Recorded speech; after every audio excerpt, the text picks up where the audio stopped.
पहला current affair आता है वर्ल्ड मेट्रोलॉजिकल डे। देखिए मेट्रोलॉजिस्ट कौन होते हैं, ये वो लोग होते हैं जो वेदर क्लाइमेट के बारे में स्टडी करते हैं। जो ये दिन मनाया जाता है वर्ल्ड मेट्रोलॉजिकल डे, तो कोई भी दिन हम इसलिए सेलिब्रेट करते हैं कि उसको अप्रिशिएट करने के लिए या फिर उसके रिगार्डिंग अवेयरनेस प्रमोट करने के लिए।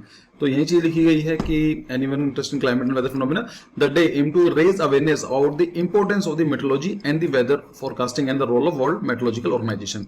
ठीक है, इस बार की थीम क्या रही है, the future of weather climate and water cross generation. I hope आप जानते होंगे कि वेदर और क्लाइमेट में डिफरेंस क्या है। देखिए वेदर होता है कि शॉर्ट टर्म फिनोमेना है कि आज रेन हो रही है या फिर सनी डे है या फिर लाइक क्लाउडी डे है। So it is like one day or two day weather, like it's a very short term period. Climate का मतलब होता है कि किसी भी एरिया का 25, 30, 35 साल, लगभग 35 से 50 साल लेते हैं, उसका एवरेज क्या रहता है। फॉर एग्जांपल इंडिया में हम लोग बोल सकते हैं कि आज कहीं पर फॉर एग्जांपल दिल्ली के अंदर रेन हो रही है, ठीक है, चलेगा ये चीज। सो जो रेन हो रही है it's a climate, it's a weather. और अगर हम बात करें कि इंडिया की जो दिल्ली है इट्स अ कंपोजिट क्लाइमेट, ठीक है। तो ये क्लाइमेट का मतलब होता है 35 से 50 साल का जो एवरेज किसी भी एरिया का जो एवरेज आता है उसको बोलते हैं क्लाइमेट। नेक्स्ट करंट अफेयर देखते हैं कि Argentine and American mathematician Luis Caffarelli wins 2023 Abel prize. देखिए अबेल क्या होता है, इसको अबेल को हम लोग कंसिडर कर सकते हैं one of the highest honour in the mathematics. अगर मैथ्स के अंदर कोई भी किसी को भी हाईएस्ट जो अवार्ड मिल सकता है सो उसका नाम है अबेल प्राइज।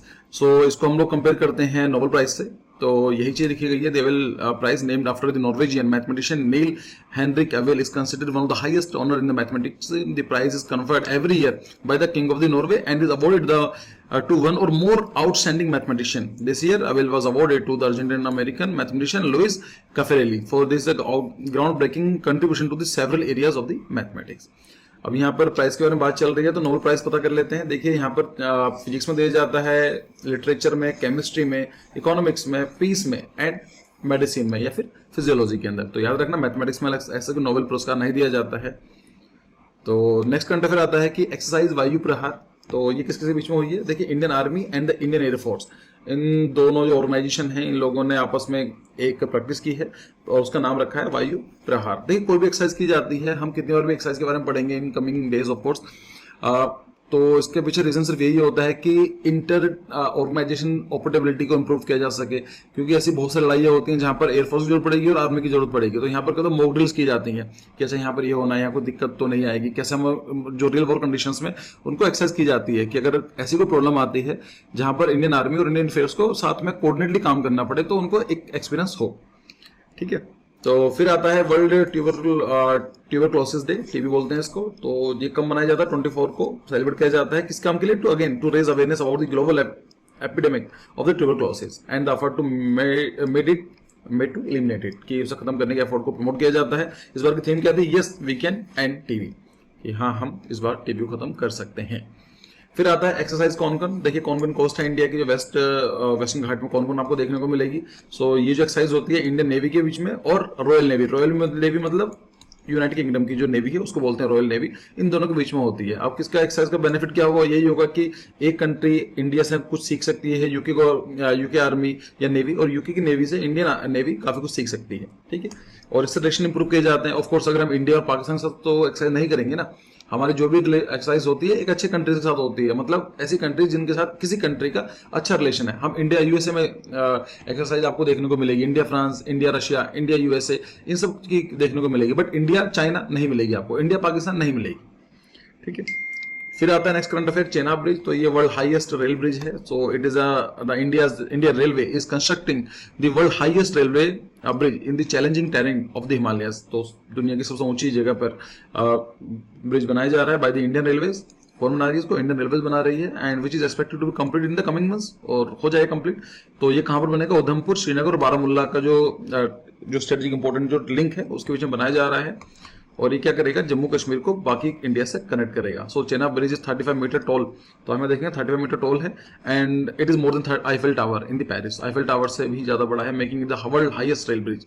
1.3 किलोमीटर लॉन्ग मिलेगा आपको। यहाँ से पूरी फोटोग्राफ नहीं आई है, I will show you some more photograph. Have a design speed of, और यहाँ पर 100 किलोमीटर पर आवर की स्पीड से गाड़ी चल पाएंगी। और इसकी जो लाइफ बताई जा रही है वो लगभग 120 साल की बताई जा रही है। मतलब 120 साल लगा लो, अक्सर 2020 चल रहा है तो 2140 के आसपास तक। तो देखिए ये चीज़ है, ये बारामुल्ला है, श्रीनगर, बनिहाल और कटरा, इस रोड को देखेंगे तो यहाँ पर एक्चुअली कटरा के पास से चेनाब रिवर फ्लो करती है, तो यहाँ पर कहीं बनाया जा रहा है। तो यहाँ पर एक फोटोग्राफ दिया गया है, अच्छी तरह से देख सकते हैं कितनी उसकी हाइट है, तो आईफिल टावर से भी काफी बड़ा है ये। और ठीक है, तो इसको पढ़ लीजिए इन्फॉर्मेशन। वैसे इतनी जरूर नहीं है कि कितना बिलियन खर्चा आएगा इसमें, कितना टन स्टील लगा है, बस आपको पता होना चाहिए कि कहाँ पर बनाया जा रहा है, इसका इम्प्लीकेशंस क्या हैं। क्योंकि मेन चीज़ ये होती है कि हमारी कनेक्टिविटी की हमेशा इश्यूज रहते हैं कि अगर जम्मू कश्मीर में कोई प्रॉब्लम हो जाती है, टेररिस्ट प्रॉब्लम आती है, तो अगर रास्ता जल्दी अच्छा बना होगा और 12 मंथ वेदर फ्री होगा, मतलब कोई भी वेदर हो यहाँ पर कम्युनिकेशन बना रहेगा, तो कहीं ना कहीं इंडिया को और जो जम्मू कश्मीर के साथ कनेक्ट करने में हेल्प करता है। ठीक है, तो नेक्स्ट करंट अफेयर आता है कि गज उत्सव 2023 सेलिब्रेट किया जा रहा है। 30 साल हो गए हैं प्रोजेक्ट एलिफेंट को, उसके उपलक्ष्य में बनाया जा रहा है। तो the 2 day event aim to promoting elephant conservation, protect their habitat and corridor and prevent human animal conflict. Human animal conflict का मतलब क्या होता है कि लेट्स से कि दिस इज एग्रीकल्चर लैंड, यहाँ से कुछ एनिमल आ जाते हैं तो हम बोलेंगे एनिमल ह्यूमन कन्फ्लिक्ट। ये सब देखने को मिलते हैं। ये टोटल डिफरेंट टॉपिक है, ऐसा क्यों होता है, इसके पीछे रीजन क्या है, कैसे मिनिमाइज कर सकते हैं। But in coming days in topic के ऊपर भी कंटेंट प्रोवाइड करने की कोशिश करूंगा मैं आपको कि हम लोग कैसे बचा सकते हैं और कितना बड़ा इशू है ये। सो एलिफेंट प्रोजेक्ट के बारे में बात कर लेते हैं। Project elephant is a central sponsored scheme launch in 1991-1992। तो सब कंपेयर करेंगे 30 साल कंप्लीट हो चुके हैं, 30 ईयर्स। ठीक है, and their habitat in India with an estimate population of 30,000 to 40,000 elephants हैं। इंडिया अगर वो more than 60% of the global wild elephant population, तो पूरी दुनिया में 60% के जो एलिफेंट्स हैं आपको इंडिया में देखने को मिलेंगे। Elephant are considered as a national heritage animal. तो national animal is different, national heritage animal is different. तो याद रख लीजिए, जीके का क्वेश्चन बन सकता है कि which animal is considered as a national heritage animal in India, so it is elephant. So यहाँ पर under schedule 1 of the WPA act, ये वाला पैक्ट जो एक्ट है याद रखेंगे आप, वाइल्ड लाइफ प्रोटेक्शन एक्ट 1972 आया था। ये बहुत इंपॉर्टेंट एक्ट है। जितने भी इन्वायरमेंट रिलेटेड, जितने वाइल्ड लाइफ रिलेटेड इनिशिएटिव लिए जाते हैं, wild like national park declare करना है, बर्ड सेंचुरी डिक्लेयर करनी है, सेंचुरी डिक्लेयर करनी है, बायोस्फीयर रिजर्व, एवरीथिंग, कौन से एनिमल की पॉपुलेशन को कंट्रोल करना है, मारना है या किसी को प्रोटेक्ट करना है, it is all deal by the WPA act, wild life protection act of 1972। याद रखना इंपॉर्टेंट है। इसी के साथ साथ प्रोजेक्ट टाइगर भी 50 साल कंप्लीट हो चुके हैं, उसको भी सेलिब्रेट किया जा रहा है। सो इन एडिशन टू द गज उत्सव, India is also celebrating the 50th anniversary of the project tiger। तो इसका भी लॉजिक सिंपल है कि क्यों बनाया गया होगा, टाइगर की पॉपुलेशन को कंट्रोल करने के लिए, कंट्रोल इन द सेंस की प्रमोट करने के लिए। And Mysore Karnataka starting 7 April this event in showcase, और ये सब पढ़ लीजिए, relate to the latest tiger concern data and the present the government vision to tiger conservation. तो काफी इंप्रूव किया इंडिया ने, और उसको इन फ्यूचर भी इसी पर लगने के लिए बात की जा रही है। सो प्रोजेक्ट टाइगर के बारे में बात करें तो कब हुआ था, 1973 में हुआ था, तो 50 ईयर्स कंप्लीट हो चुके हैं। ऐसा कंपेयर करेंगे तो promote the tiger conservation in India, approximately 2.4% of the India geographical area is covered by the tiger reserve. अगर हम देखेंगे इंडिया की जो टोटल लैंड है उसका सिर्फ 2.4% जो है वो टाइगर रिजर्व को डिक्लेयर किया गया है। जैसे Jim Corbett park reserve first national park, ऐसे ही काफी सारे नेशनल पार्क हैं, टाइगर रिजर्व हैं। तो यहाँ पर 2.4% of India's total land area is reserve as a national park, as a tiger reserve, which serve as a repository of biodiversity conservation, ensure regional water security and carbon sequestration, and contribute to the accomplishing India's climate change mitigation target. So India has a current population of more than 3,000 tigers, accounting for more than 70% of the global wild tiger population. तो elephant की 60% और tiger की 70% population आपको India में देखने को मिलेगी। और नेक्स्ट करंट अफेयर देखते हैं। वैदिक हेरिटेज पोर्टल क्या हुआ है, देखिए IGNCA, Indira Gandhi national centre for arts. तो यहाँ पर क्या हुआ है कि 5 करोड़ का प्रोजेक्ट था, और इसके अंदर ये है कि जितने भी हमारे वैदिक हेरिटेज पोर्टल बनाया गया है, मतलब वेदास से रिलेटेड जो भी इंफॉर्मेशन है उनको पॉडकास्ट के थ्रू और इन्फॉर्मेशन को रिकॉर्ड किया गया है, आप उसको जाके सुन सकते हैं। तो यही है, has recently launched the Vedic Heritage Portal, a digital repository of the Vedic knowledge and tradition from the across the country. This portal is a result of the 7-year effort and estimate cost of the 5 crore rupees. तो इसका benefit क्या होगा, Heritage Portal is a one-stop solution for the researchers and the other who seeks information about the Vedic heritage of India. So it was launched by the Union Ministry of Home, Amit Shah ji हैं यहाँ पर, आप देख सकते हैं, and Union Culture Minister G Kishan Reddy during the IGNCA 36 foundation day celebration. ठीक है, अच्छा मैं ज्यादा तेज तो नहीं बोल रहा हूँ क्योंकि मुझे लगता है टाइम ज्यादा इंपॉर्टेंट है, मैं थोड़ा सा फास्ट बोल रहा हूँ सो दैट कि आपको कम टाइम में इंफॉर्मेशन मिल सके। Now come to the Aravalli green wall project. देखिए क्या है ये, ये एक्चुअली प्रोजेक्ट स्टार्ट हुआ था ग्रेट ग्रीन वॉल इनिशिएटिव। ये अफ्रीका में स्टार्ट हुआ था। तो यहाँ पर जो है ये सहारा डेजर्ट है। सो जहां पर आप मार्क देख रहे हैं, so this is Sahara desert. तो सहारा डेजर्ट क्या था, ये जो डेजर्ट है ये इधर एक्सपेंड कर रहा था। और उसको रोकने के लिए क्या गया कि यहाँ पर एक बहुत बड़ी दीवार बनाई गई है, मतलब एक वॉल बनाई गई है ट्रीज की। तो इससे क्या हुआ है कि जो एक्सपेंड कर रहा था डेजर्ट, वो इस अच्छी खासी जमीन को खराब नहीं कर रहा है। इसी को ध्यान में रखते हुए अपने जो अरावली रेंजेस है यहाँ पर ही बनाई जा रही है। So here you can see, जो अरावली रेंजेस हैं ये सबसे पुरानी रेंजेस है इंडिया के अंदर। सो दिल्ली से लेकर गुजरात और राजस्थान तक जाती हैं अरावली रेंजेस। तो यहाँ पर बनाई जाएगी ग्रीन वॉल।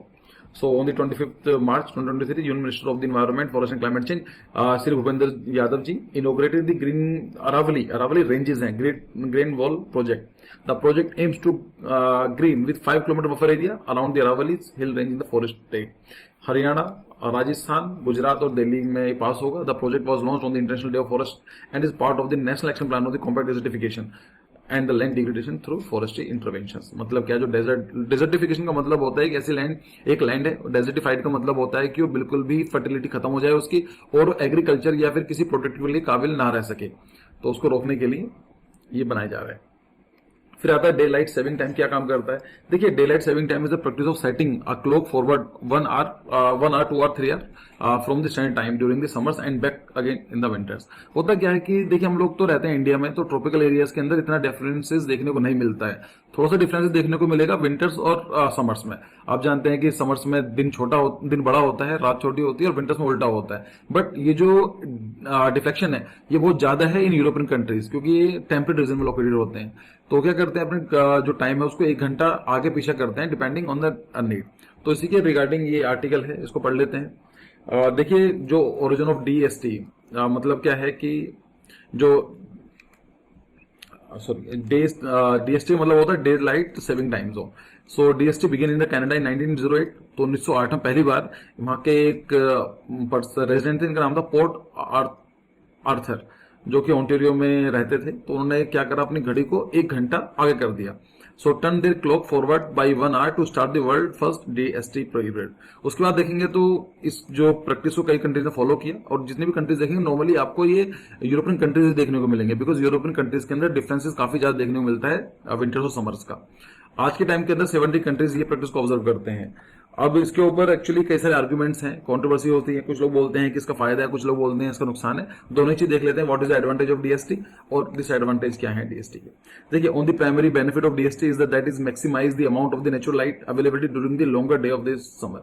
मतलब क्या है, दिन बड़ा होने वाला है तो हम अपना टाइम हम इस तरह शेड्यूल करें कि हमें आर्टिफिशियल लाइट ज्यादा की जरूरत ना हो। तो उससे क्या होगा, हमारी प्रोडक्टिविटी इंक्रीज होगी, एनर्जी सेव होगी। So this practice can reduce energy consumption and green house gas emissions as people rely less on the artificial light and air conditioning.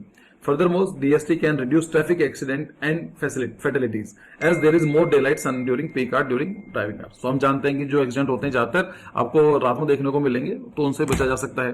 Disadvantages क्या है कि despite the benefit of DST it is now without its drawback. तो ये भी है कि ऐसा नहीं है, इसके अंदर कमियां नहीं है। Many people argue that the disruption of the body clock due to the time change has adverse health effect. कुछ लोग ये बोलते हैं कि जो हमारी क्लॉक होती है, जो बायोलॉजिकल क्लॉक है, वो खराब हो जाती है, हम आर्टिफिशियली ऊपर नीचे करके अपने जो हेल्थ को ही नुकसान दे रहे हैं। अ study conducted by the American academy of the sleep medicine shows that the incidence of the heart attack increase by the 24% of the Monday followed by the spring DST. तो ये देखा गया है कि 24% जो हार्ट अटैक के cases बढ़ जाते हैं मंडे को because of time differences. Monday क्यों? क्योंकि उस दिन ऑफिस जाना होता है, तो आपको सभी लोगों को, जो भी लोग जॉब करते हैं, उनको अपना टाइम एडजस्ट करना पड़ता है, उठना पड़ेगा। वीकेंड तो ठीक है, टाइम ऊपर नीचे हो जाए चलेगा।